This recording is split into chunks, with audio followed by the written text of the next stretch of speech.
Bonjour à toi et bienvenue dans cette vidéo, j'espère que tu vas bien déjà, avant toute chose. Aujourd'hui on se retrouve pour une petite vidéo assez simple, mais on va traiter des 10 erreurs les plus communes que les traders font sur les marchés boursiers. Il y a certaines erreurs que je fais encore aujourd'hui sur les marchés quand j'y suis tous les jours. Avant toute chose, n'hésite pas à t'abonner à cette chaîne, mettre la petite cloche, histoire de ne pas louper les prochaines vidéos. Et puis je t'invite également à aller en commentaire, poser une question. Si tu as une question qui te vient en tête, n'hésite pas à la poser, j'essaierai de la traiter dans la prochaine vidéo. En attendant, c'est parti. Alors, on va commencer avec la première erreur, la plus fréquente, ne pas mettre ses œufs dans le même panier. Ça paraît assez simple dit comme ça, mais c'est une règle de base. Donc c'est-à-dire, imaginons que tu as un capital de 1000 euros. Ce capital de 1000 euros, tu ne vas pas entièrement le poser sur ton premier trade. Ce serait bête de faire ça puisque tu pourrais perdre tout ton capital d'un coup. Ce que je te conseille, c'est d'investir un petit pourcentage de ton capital, comme ça il te faudra énormément de pertes pour avoir perdu ton capital entièrement. Pour des traders débutants, ce qu'on conseille, c'est en général 2% grand maximum. Pour des traders un peu plus confirmés, voire agressifs, on conseille, allez, pas plus de 7%. 7%, voire 10%. 10%, ça veut dire qu'il te faut 10 trades pour tuer ton capital. 10 trades, c'est pas beaucoup et c'est beaucoup. Enfin, ça dépend de ton point de vue. Deuxième erreur, l'erreur elle est fatale, c'est chercher à avoir le perfect timing sur un retournement. Alors ça, c'est l'erreur que font le plus souvent les débutants, c'est qu'ils cherchent en fait des zones de support, des zones de résistance et ils cherchent à racheter ou à vendre sur ces zones-là. Et ils cherchent le perfect timing. Alors que mon conseil pour les débutants et pour les traders un peu plus expérimentés, mais histoire de risquer un minimum, c'est d'investir palier par palier. C'est d'investir palier par palier. Donc, je m'explique. Admettons qu'il y ait le début d'un petit bull run ou qu'il y ait un vrai rebond qui se fasse sur un support. Tu vas attendre que ce support dépasse et confirme son rebond. Une fois que le support a confirmé son rebond, n'hésite pas à investir petit à petit, prendre un achat à chaque fois un peu plus haut et puis dès qu'il y a confirmation d'un changement de tendance, n'hésite pas à vendre petit à petit puisque tu auras break-even, n'hésite pas à vendre petit à petit et puis si ça se confirme vraiment, n'hésite pas à tout vendre d'un coup, vendre tes positions et engranger un maximum de bénéfices comme ça. Mais ne cherche surtout pas le meilleur timing à avoir sur un rebond ou quoi que ce soit, essaye d'investir palier par palier une fois que le rebond est confirmé ou une fois qu'une cassure, une tendance est confirmée. Troisième erreur, investir dans ce qu'on ne connaît pas. Tout simplement, ça paraît très simple, mais investir dans quelque chose qu'on connaît et qu'on a étudié, qu'on a analysé, c'est beaucoup plus simple et c'est beaucoup moins stressant. Donc ce que je te conseille, c'est prends-toi 2, 3, 4 actifs préférés, choisis 3-4 actifs que tu adores, que tu préfères, que tu souhaites analyser et puis connais ces actifs par cœur. C'est tout simple. Tu prends un actif, admettons que tu choisisses d'investir dans le DAX, GER40.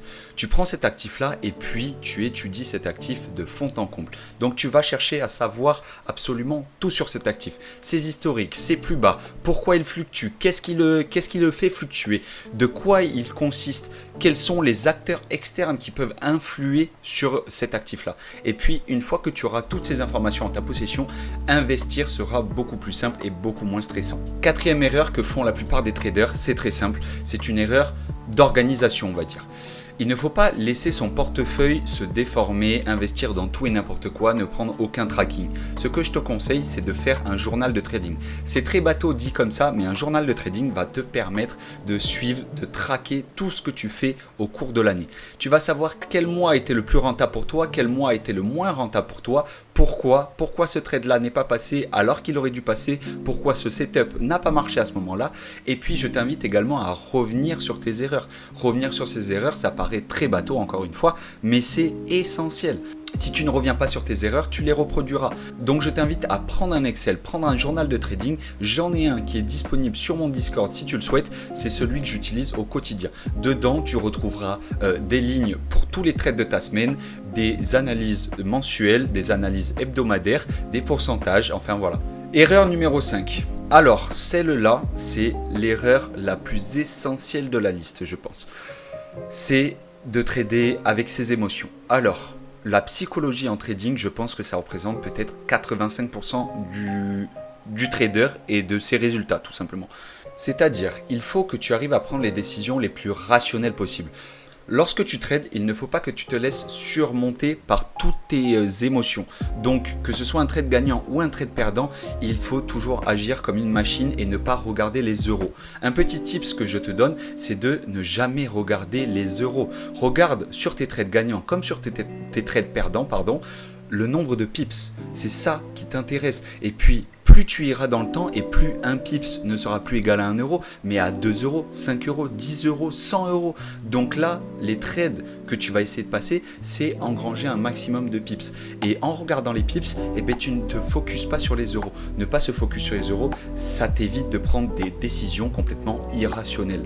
Afin de te concentrer sur tes émotions, je te conseille de trader sur des plages horaires qui te semblent les plus opportunes, celles qui te parlent le plus.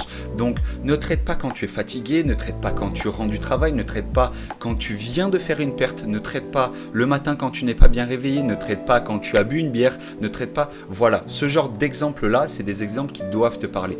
Ne trade pas quand tu n'es pas préparé mentalement à trader. Lorsque tu te poses devant ton ordinateur et que tu veux trader, rentrer dans un trade, tu analyses, tu fais ton analyse et ainsi de suite. Et une fois que tu rentres dans le trade, laisse courir. Tu mets un stop loss, un take profit et tu laisses courir. Tu reviens de temps en temps et si tu vois que ça part dans le vrai bon sens et que peut-être tu peux aller grappiller plus, ton take profit tu le décales, tu break even et ainsi de suite. Mais tu ne traites pas avec l'émotion, tu ne regardes pas le chiffre en euros, s'il te plaît. C'est essentiel, je pense, pour tenir sur la longueur. 6e erreur, une erreur essentielle à ne pas reproduire. Cette erreur, elle va avec la 5e erreur et je pense que tu as certainement dû déjà la faire. C'est l'erreur de supprimer ton stop loss. Supprimer ton stop loss, enlever ton stop loss pendant un trade parce qu'il est négatif, c'est courir à sa perte. C'est simple. À partir du moment où tu prends cette habitude d'enlever ton stop loss, tu vas prendre l'habitude de laisser courir la perte. Ça, c'est non. Si je peux, ça, c'est non. Non. Si je peux résumer la situation, il ne faut surtout pas prendre cette mauvaise habitude-là parce que c'est une habitude où tu vas t'enfoncer dans un gouffre. Si ton trade se dirige vers ton stop loss, c'est qu'il est perdant. C'est que tu es mal rentré dans ton trade, c'est que ton analyse est mauvaise, c'est qu'il y a quelque chose qui cloche. Ça ne sert à rien d'espérer que le trade remonte, que le trade change de tendance ou quoi que ce soit. C'est que ton plan de base n'était pas le bon. Si tu joues un rebond et que ton trade, tu le mets juste en dessous du support au dernier plus bas et qui casse ce plus bas, c'est que c'était pas le bon moment. Si ton trade, tu mets un stop loss parce que tu fais du scalping à 10 pips au-dessus parce que tu ouvres une grosse position et tu souhaites faire du scalping et que ton trade sort ou se rapproche de ton stop loss, ne va pas l'enlever. Tu es en scalping, tu vas risquer beaucoup plus gros que ça. Ton trade va finir par être encore pire que ce qu'il était déjà. Donc, je te conseille juste de ne jamais supprimer ton stop loss. C'est pour ça qu'on dit qu'un trader, c'est comme un sniper. Tu shootes pas tout le temps, tu tires au moment le plus opportun. Si ce moment-là ne s'avère pas être bénéfique, c'est que tu as tort, c'est que ton trade ne passera pas. Donc ne cherche pas à supprimer ton stop loss, espérer que ça se retourne, c'est quelque chose qui ne marchera pas sur la longueur. Erreur numéro 7, ça rejoint un peu l'erreur numéro 1 de ne pas mettre tous ses œufs dans le même panier. Mais quelque chose d'essentiel, c'est de ne pas se diversifier à plein de moments. Sache que beaucoup de marchés sont corrélés. Par exemple, tu regardes le DAX et le DAX et le FRA, donc le CAC 40 ainsi que le GER 40, c'est des actifs très corrélés. Si tu commences à te mettre dans un sens sur le DAX et dans l'autre sur le FRA, certainement qu'un de tes deux trades sera perdant. Si tu commences à investir sur l'euro USD et en même temps sur une autre paire qui est énormément corrélée à 90%, je t'invite à checker un site internet que je te mettrai en description qui te permet de connaître la corrélation entre certaines paires de devises. Il ne faut pas investir sur des actifs qui sont corrélés positivement, qui sont corrélés à 90% dans deux sens contraires. Ce serait idiot de ta part et tu mettrais ton capital à risque pour rien du tout finalement. Erreur numéro 8, alors je pense que celle-là, elle est assez commune et elle est assez basique, c'est d'investir parce que j'ai entendu ça quelque part. Voilà, c'est assez bateau, mais investir parce que tel média a sorti une information, parce que tel influenceur a envoyé ce tweet ou parce que, et j'en passe et des meilleurs. c'est pas quelque chose de fondé, on va dire. C'est quelque chose qui se joue un peu au sentiment, au suivi, et ça ne présage ça ne présage pas du positif, on va dire. Donc, ce que je t'invite à faire, c'est prendre, normalement ça devrait être dans ton plan de trading, mais prendre des étapes avec lesquelles tu te sens en confiance. Je m'explique.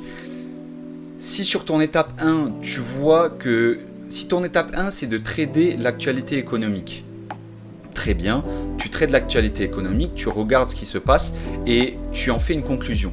Si tu juges que cette conclusion est positive et que le marché est censé partir à la hausse, alors très bien, tu passes à l'étape numéro 2. L'étape numéro 2, tu vas te renseigner, savoir quels sont les pics, quelles sont les zones de support, résistance, faire une analyse graphique cette fois-ci. Si ton analyse graphique finit par conclure que c'est positif et que ça va dans le même sens, alors très bien, tu as 2 sur 4. Et tu vas rajouter enfin un indicateur ou 2 indicateurs, quelque chose dans ton étape numéro 3. Ton étape numéro 3 va venir confirmer cette tendance générale que tu as évaluée sur l'étape 1 et l'étape 2. L'étape 3 peut être l'indicateur MACD, l'Ichimoku et ainsi de suite. Si cet indicateur-là te montre sur plusieurs plages horaires que c'est positif, que ça part à la hausse, que ça confirme aussi l'étape 1 et l'étape 2, tu as 3 signaux qui te donnent un sens unique dans lequel investir. Donc, je t'invite juste à passer à l'étape 4, chercher ton point d'entrée, chercher l'entrée la plus optimale, on va dire, pour ton trade. Donc, une fois que ces 4 étapes sont faites, ton plan de trading est prêt, ton trade est prêt, tu n'as plus qu'à attendre tel un sniper pour rentrer en position comme l'indique ton étape 4. Tes 3 premières te permettent de savoir dans quel sens te diriger et la 4e te donne ton point d'entrée. Une fois que ces 4 étapes-là sont posées, tu rentres dans le trade et là, on en revient aux erreurs précédentes, les émotions, ne pas enlever son stop loss, suivre son trade mais avec les pips et pas avec des euros et ainsi de suite. Et ça, je te jure, si tu appliques ça à tous les trades, tu seras rentable, je te le garantis. Erreur numéro 9. L'erreur numéro 9, elle dépend de ton style de trading, je pense. En fait, l'erreur, elle consiste à aller sur des marchés trop volatiles ou vouloir parier trop gros par rapport à ce que tu es capable de faire, d'engranger. Rappelle-toi, le trading, c'est de l'endurance, ce n'est pas un sprint. Le but, ce n'est pas de faire le plus gros trade ou d'empocher énormément d'un coup. Le but, c'est de faire plein de trades qui sont plus positifs que négatifs. Donc, d'être rentable sur la plupart de ces trades là et de limiter énormément les pertes. Ainsi tu arriveras à augmenter ton portefeuille, à devenir de plus en plus rentable sur les mois, années à venir et ainsi de suite. Le but c'est d'engranger un maximum de capital sur une longueur et laisser le capital grossir avec des effets de levier, des trades toujours plus gros mais toujours en risquant le moins possible. Reste dans cette règle du 2, 3, 5, 7% maximum par trade et puis essaye d'engranger un maximum. Si ton trade est perdant, que le suivant est perdant, va pas mettre le triple du capital sur le trade pour essayer de rattraper justement l'erreur causée. Et enfin, dernière erreur, je pense que ça reste de l'ordre de ta vie personnelle. C'est quelque chose qui est hors trading, on peut dire, mais qui va énormément influencer ton trading.